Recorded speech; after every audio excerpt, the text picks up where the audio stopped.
नमस्कार, स्वागत है आपका जीके शॉर्ट पर। यह वीडियो मौर्योत्तर काल का भाग 2 है, जिसमें भारत पर आक्रमण करने वाले विदेशी आक्रमक के बारे में जानेंगे। तो आइए शुरू करते हैं। मौर्योत्तर काल में उत्तर पश्चिम सीमा से होकर भारत पर कई आक्रमण हुए, जिसमें इंडो ग्रीक, शक, पहलव या पार्थियन और कुषाण वंश था। पहला है इंडो ग्रीक या हिंद यूनानी। मौर्योत्तर काल में भारत के पश्चिमोत्तर प्रदेश पर सबसे पहला विदेशी आक्रमण हिंदी यूनानी या बैक्ट्रियाई यूनानी ने किया।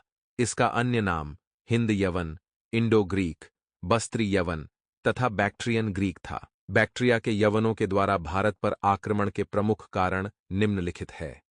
सेल्यूकस द्वारा स्थापित साम्राज्य की कमजोरी, शकों का बढ़ता प्रभाव, डियोड्रोटस द्वितीय के द्वारा अपने राज्य को सेल्यूकस के साम्राज्य से अलग कर लेना आदि प्रमुख कारण था। यवनों के आक्रमण की जानकारी हमें महाभाष्य, गार्गी संहिता और मालविकाग्निमित्र से मिलती है। हिंद यवन में दो वंश, डेमेट्रियस वंश और यूकेटाइड्स वंश था। डेमेट्रियस वंश में डेमेट्रियस प्रथम और मेनांडर की जानकारी मिलती है तथा यूकेटाइड्स वंश के शासक एंटियालकिड्स और हर्मियस के बारे में हमें जानकारी मिलती है। डेमेट्रियस वंश का पहला शासक डेमेट्रियस प्रथम हुआ। भारत की सीमा में सर्वप्रथम प्रवेश करने का श्रेय डेमेट्रियस प्रथम को जाता है। डेमेट्रियस बैक्ट्रियन राजा यूथिडेमस का पुत्र था। इसने 183 ईसा पूर्व में लगभग पंजाब तथा सिंध के कुछ क्षेत्र को जीत लिया और अपनी राजधानी साकल को बनाया, जो वर्तमान के पाकिस्तान सियालकोट में है। इसने यूनानी तथा खरोष्ठी लिपि के सिक्के चलाए, जिसपे महाराजस अपरजित्स दिमेत्रितस लिखा हुआ है। इसके बाद यूक्रेटाइडीज ने भारत के कुछ हिस्से को जीतकर तक्षशिला को अपनी राजधानी बनाया। इस वंश का अगला शासक मेनांडर हुआ। यह यूनानी शासकों में सबसे प्रसिद्ध शासक था। मेनांडर का क्षेत्र विस्तार झेलम से मथुरा तक था। इसने अपनी राजधानी साकल को बनाया, जो शिक्षा का प्रमुख केंद्र था। बौद्ध साहित्य में इसे मिलिंद कहा गया है। यह बौद्ध धर्म का अनुयायी था। बौद्ध ग्रंथ मिलिंद पन्हों में मिलिंद और बौद्ध भिक्षु नागसेन के बीच के संवाद का उल्लेख मिलता है। नागसेन के ही प्रभाव में आकर मेनांडर ने बौद्ध धर्म को ग्रहण कर लेता है। बौद्ध ग्रंथ मिलिंद पन्हों के अनुसार मेनांडर इतिहास, पुराण, ज्योतिष, न्याय, वैशेषिक, सांख्य, योग, दर्शन तथा तर्कशास्त्र, संगीत, काव्य आदि विधाओं में पारंगत था। क्षेमेंद्रकृत अवदान कल्पलता में विवरण मिलता है कि मेनांडर ने अनेक स्तूप का निर्माण करवाया था। यह पहला शासक था जिसने सोने के सिक्के चलवाए। सिक्के के लिए दम्म शब्द का प्रयोग किया गया था। पेरिप्लस के अनुसार मेनांडर के सिक्के भरौच तक चलते थे। मेनांडर के बाद उसका उत्तराधिकारी स्ट्रेटो प्रथम एवं स्ट्रेटो द्वितीय हुआ था। अगला वंश है यूकेटाइड्स वंश, यूथिडेमस। कुल के अंत के पश्चात भारत के पश्चिमोत्तर प्रदेशों पर यूकेटाइड्स वंश ने शासन किया, जिसका शासक एंटियालकिड्स था। एंटियालकिड्स ने भारत के तक्षशिला भाग पर शासन किया। एंटियालकिड्स ने अपना राजदूत हेलियोडोरस को शुंग नरेश भागभद्र के दरबार में भेजा था। इसने भागवत धर्म स्वीकार किया था एवं इसी ने विदिशा में एक गरुड़ स्तंभ का निर्माण करवाया, जिसे हेलियोडोरस स्तंभ कहते हैं। यह स्तंभ भगवान विष्णु को समर्पित है। इस पर गरुड़ की एक मूर्ति है और इसे गरुड़ ध्वज भी कहा जाता है। यह स्तंभ सांची के प्रसिद्ध बौद्ध स्तूप के पास बना है। हिंद यूनानी शासक अगाथों क्लिस के सिक्के पर कृष्ण एवं बलराम की आकृतियां मिलती हैं। यूकेटाइड्स वंश का अंतिम शासक हर्मियस था। स्थापत्य कला में गांधार शैली। यह यूनानी कला तथा भारतीय कला का एक मिश्रण है। गांधार कला शैली में बौद्ध विषयों पर ग्रीक तकनीकों का प्रयोग किया जाता है और इसे यूनानी बौद्ध कला भी कहा जाता है।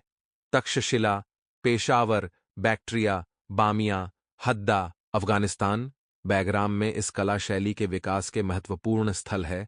बुद्ध की बोधिसत्व की छवियों में मांसल शरीर, दाढ़ी और मूछें दिखाई देती है। यूनानी देवताओं और शासकों की प्रतिमाओं को भी दर्शाया है। गांधार कला शैली में बाहरी वस्त्र मुखाकृतियों और मानव रूपी भगवान का प्रभाव दिखाई देता है। गांधार शैली में धूसर बलुआ पत्थर का प्रयोग किया जाता था।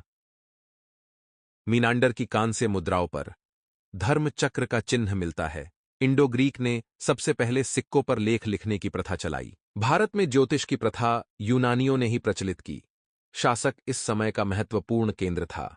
इंडो ग्रीक द्वारा भारत में प्रथम बार सैनिक शासक को व्यवहार में लाया था।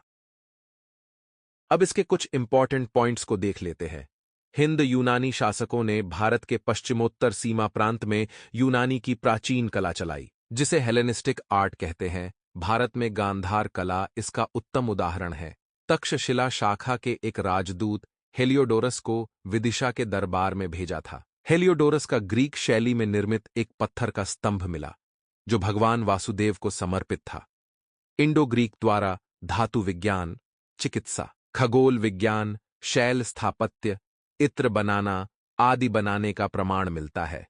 इस समय बौद्ध धर्म और हिंदू धर्म दोनों का संरक्षण मिला। गांधार शैली के विकास में इंडो यूनानियों का सबसे महत्वपूर्ण योगदान है। यूनानी प्रभाव ज्यादातर कला व मूर्तिकला में देखा जाता है, विशेषकर गांधार कला शैली। ये पहले शासक थे जिन्होंने सिक्के का प्रचलन करने के साथ साथ स्वर्ण सिक्के भी जारी किए। उन्होंने सिक्कों पर तिथि और मानव आकृतियां अंकित की। बहुत से सिक्कों में भारतीय देवी देवताओं की आकृतियां भी मिली है। नाटकों में प्रयुक्त होने वाले एक विशेष प्रकार की पर्दा यूनानियों की देन है। अगला वंश है शक वंश या सिथियन। यूनानियों के बाद भारत पर शकों ने आक्रमण किया। शक मूलतः सीरिया के उत्तर में निवास करते थे। यह पश्चिम चीनी क्षेत्र से संबंधित थे। यह बोलन दर्रे से भारत में प्रवेश किए। शक्कों को ही सिथियन भी कहा जाता है। भारत में शक्कों के भिन्न भिन्न शाखाएं थीं। तक्षशिला, मथुरा, नासिक के क्षहरात और मालवा के कार्दमक वंश। शक वंश के प्रमुख शासक निम्नलिखित थे। पहला है मेउस। यह तक्षशिला शाखा का शासक था। इसकी राजधानी भी तक्षशिला थी। इसे भारत का प्रथम शक विजेता माना जाता है। अगला शासक है नहपान। क्षहरात वंश का पहला शासक भूमक था तथा क्षहरात वंश का सर्वाधिक प्रसिद्ध शासक नहपान हुआ। यह महाराष्ट्र शाखा का शासक था। इसे सातवाहन शासक गौतमीपुत्र शातकर्णी ने युद्ध में पराजित किया था। नहपान के सिक्के अजमेर से नासिक तक के क्षेत्र से प्राप्त हुआ है। मालवा क्षेत्र में शक सत्ता को चष्टक ने स्थापित किया था। इसकी मृत्यु के बाद अगला शासक रुद्रदामन हुआ। रुद्रदामन प्रथम इसने गिरनार पर्वत पर सुदर्शन झील का जीर्णोद्धार करवाया था। इस झील का निर्माण मौर्य काल में हुआ। यह संस्कृत भाषा का प्रेमी था। इसी ने संस्कृत में जूनागढ़ अभिलेख को लिखवाया। इसमें रुद्रदामन का विजय, व्यक्तित्व एवं कृतित्व संबंधित विवरण मिलता है तथा इससे यह भी ज्ञात होता है कि इसने दक्षिणापथ स्वामी वशिष्ठित पुत्र पुलुमावी को पराजित किया था। रुद्रदामन उच्च कोटि का विद्वान था। वह व्याकरण, राजनीति, संगीत तथा तर्कशास्त्र में प्रवीण था। इसके अतिरिक्त वह गद्य व पद्य काव्य में तथा युद्ध विद्या में भी निपुण था। इस वंश का अंतिम शासक रुद्रसिंह तृतीय था। रुद्रसिंह तृतीय को गुप्त वंश के शासक चंद्रगुप्त द्वितीय ने पराजित करके अपने साम्राज्य में मिला लिया और इस उपलक्ष्य में विक्रम संवत की शुरुआत की। विक्रम संवत की शुरुआत 57 ईसा पूर्व में शकों पर विजय के उपलक्ष्य में की गई। इस विजय के पश्चात चंद्रगुप्त द्वितीय ने व्याघ्र शैली के सिक्के जारी किए। अब शकों से संबंधित कुछ इंपॉर्टेंट पॉइंट्स को देख लेते हैं। भारत में शकों की शासन का 2 भाग था। पहला उत्तरी भाग, इसमें मथुरा, उज्जैन और गिरनार शासन का केंद्र था। इन्होंने क्षत्रपों और महाक्षत्रपों के माध्यम से शासन की। और दूसरा पश्चिम क्षेत्र, इसमें पश्चिमी गंगा घाटी, मध्य भारत और गुजरात के कुछ हिस्से पर नियंत्रण था। उज्जैन केंद्र के शासक रुद्रदामन काफी प्रसिद्ध थे क्योंकि उनका उल्लेख जूनागढ़ शिलालेख में मिलता है। जूनागढ़ अभिलेख संस्कृत में लिखे गए हैं। रुद्रदामन ने बेहतर सिंचाई में सहायता के लिए सुदर्शन झील का पुनर्निर्माण करवाया था। पश्चिम भारत से बड़ी संख्या में अलग अलग प्रकार के चांदी के सिक्के की प्राप्ति की सूचना मिली है, जो शक राजाओं को संदर्भित करते हैं। भारतीय कला और संस्कृति को संरक्षण प्रदान करने के साथ शक शासकों ने स्वयं का भारतीयकरण कर लिया। कला के विकास के महत्वपूर्ण केंद्र सांची, मथुरा और गांधार था। गुजरात में चल रहे समुद्री व्यापार से पश्चिम शाखा काफी लाभान्वित हुई और भारी संख्या में चांदी के सिक्के जारी किए। अगला वंश है पहलव वंश या पार्थियन। यह मूल रूप से ईरान के निवासी थे। उत्तर पश्चिम भारत में शकों के बाद ईरान के पहलवों का आक्रमण हुआ। भारत में पार्थियन वंश का वास्तविक संस्थापक मिथ्रडेट्स प्रथम को माना जाता है। पहलव वंश का सर्वाधिक शक्तिशाली शासक गोंडोफर्नीज था। गोंडोफर्नीज के शासनकाल में सेंट थॉमस ईसाई धर्म के प्रचार के लिए भारत आए थे। पार्थियन राजाओं के सिक्कों पर धमीय उपाधि उत्कीर्ण मिलती है। भारतीय संस्कृति से प्रभावित होकर पार्थियनों ने बौद्ध धर्म को ग्रहण कर लिया था। इस साम्राज्य का अंत कुषाणों के आक्रमण से हुआ। अगला वंश है कुषाण वंश। पार्थियन वंश की समाप्ति के बाद कुषाणों का शासन आरंभ हुआ। इन्हें युची या तोखरी भी कहा जाता है। यह मूलतः चीन की सीमा पर स्थित चीनी तुर्किस्तान का निवासी था। भारत पर सर्वप्रथम आक्रमण करने वाला कुषाण शासक कुजुल कडफिसस था। इस वंश का प्रमुख शासक कुजुल कडफिसस, वीम कडफिसस और कनिष्क था। पहला शासक कुजुल कडफिसस था। इसे भारत में कुषाण वंश का संस्थापक माना जाता है। कुजुल कडफिसस ने पार्थियन से काबुल का क्षेत्र जीतकर भारत के पश्चिमोत्तर प्रदेश का शासन बना। संगठित साम्राज्य की स्थापना के उपरांत इसने महाराजाधिराज की उपाधि धारण की। इसने तांबे के सिक्के भी चलाए। अगला शासक विम कडफिसस था। कुजुल कडफिसस के बाद कुषाण वंश का राजा विम कडफिसस बना। इसे कुषाण वंश का वास्तविक संस्थापक कहा जाता है। इसने तक्षशिला और पंजाब पर अधिकार किया। यह शैव मतायुनी था। इसके सिक्के पर शिव, नंदी तथा त्रिशूल की आकृति बनी थी। भारत में सर्वप्रथम सोने के सिक्के वीम कडफिसस ने ही चलाए। इसने सोने और तांबे के सिक्के चलाए। विम कडफिसस ने निम्न उपाधियां धारण की: महेश्वर, महाराज, राजाधिराज और सर्वलोकेश्वर। विम कडफिसस ने अपने सिक्कों पर यूनानी तथा खरोष्ठी लिपियों में उत्कीर्ण करवाया था। इसके सिक्के काबुल, सिंध, कौशाम्बी, बक्सर के क्षेत्र से प्राप्त हुआ है। कुषाण वंश का अगला शासक कनिष्क था। यह कुषाण वंश का महानतम शासक था। इसका राज्याभिषेक 78 ईस्वी में हुआ और 78 ईस्वी में ही इसने शक संवत चलाया। कनिष्क की उपाधियां कैसर, सीजर और देवपुत्र थीं। अफगानिस्तान के रवाटा नामक स्थान से कनिष्क का एक लेख मिला है, जिसमें उसकी वंशावली दी गई है। इस लेख में कनिष्क की उपाधि देवपुत्र मिलता है तथा उसे विम कडफिसस का पुत्र बताया गया है। कनिष्क की प्रथम राजधानी पेशावर या पुरुषपुर तथा दूसरी राजधानी मथुरा थी। कनिष्क ने कश्मीर को जीतकर कनिष्कपुर नामक नगर बनाया था। कनिष्क के समय में कश्मीर के कुंडलवन में चतुर्थ बौद्ध संगीति हुई। इसके समय में मूर्तिकला की गांधार एवं मथुरा शैली का जन्म हुआ। इसने पाटलिपुत्र पर आक्रमण कर 3 चीजें प्राप्त की: अश्वघोष, बुद्ध का भिक्षा पात्र और कुक्कुट।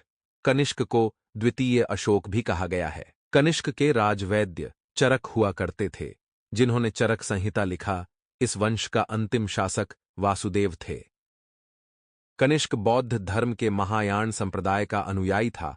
आरंभिक कुषाण शासकों ने भारी संख्या में स्वर्ण मुद्राएं जारी कीं। कनिष्क के दरबार में रहने वाले विद्वान राजवैद्य चरक, जो आयुर्वेद का विख्यात विद्वान थे, राजकवि अश्वघोष, इन्होंने बौद्धों का रामायण, बुद्ध चरित्र की रचना की तथा इसके अलावा वह सुमित्र, पार्श्व, नागार्जुन, महाचेत और संघरक्ष रहते थे। भारत का आइंस्टीन नागार्जुन को कहा जाता है।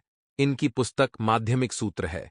इस पुस्तक में नागार्जुन ने सापेक्षता का सिद्धांत प्रस्तुत किया था। रेशम मार्ग पर नियंत्रण रखने वाला शासकों में सबसे प्रसिद्ध कुषाण थे। कुषाण साम्राज्य में मार्गों पर सुरक्षा का प्रबंध था। रेशम मार्ग की तकनीक का आविष्कार सबसे पहले चीन में हुआ था। मथुरा से कनिष्क की प्रतिमा मिली है, जिसमें उसने शेरवानी और भारी जूते पहने हुआ है और सिर पर टोपी है। अब कुषाण वंश से संबंधित कुछ इंपॉर्टेंट पॉइंट्स को देख लेते हैं। कुषाण शासकों की निम्नलिखित देन है: घुड़सवारी, कवच, पगड़ी, पतलून, शिरस्त्राण, लंबे कोट तथा बेहतर अश्वारोही में काठी का प्रयोग, क्षत्र प्रणाली की शुरुआत। यह वह समय था जब बौद्ध धर्म का प्रचार प्रसार कोरिया और जापान तक हुआ। इस समय कला की 3 विशिष्ट शैलियों का विकास हुआ। पहला, गांधार शैली। इसका विकास उत्तर पश्चिम भारत में हुआ। दूसरा, अमरावती शैली। इसका विकास आंध्र में। तथा तीसरा, मथुरा शैली का विकास गंगा घाटी में हुआ। ऐसा माना जाता है कि भारतीय इतिहास में कुषाण काल गुप्त काल के स्वर्ण युग का पूर्ववर्ती था। मौर्योत्तरकालीन बिहार के बारे में जानते हैं। 185 ईसा पूर्व में डेमेट्रियस का आक्रमण पाटलिपुत्र पर हुआ। पुष्यमित्र ब्राह्मण धर्म का प्रश्रय दिया और बौद्धों के प्रति उत्पीड़क और आक्रामक व्यवहार किया। इसने बड़ी संख्या में बौद्ध भिक्षुओं की हत्या और उनके स्तूपों और विहारों का विनाश किया। शुंग वंश के काल में ही संभवतः डेमेट्रियस का आक्रमण हुआ। कनिष्क द्वारा पाटलिपुत्र पर आक्रमण किया और बौद्ध विद्वान अश्वघोष को अपने दरबार में प्रश्रय देने की चर्चा मिलती है। कुषाणकालीन अवशेष बिहार में अनेक स्थानों से प्राप्त हुआ है। कुषाण साम्राज्य के पतन के बाद मगध पर संभवतः वैशाली के लिच्छवियों का नियंत्रण रहा। तो ये था मौर्योत्तर काल का भाग 2। अब मिलते हैं अगले वीडियो में, तब तक के लिए थैंक यू। आपका दिन शुभ हो।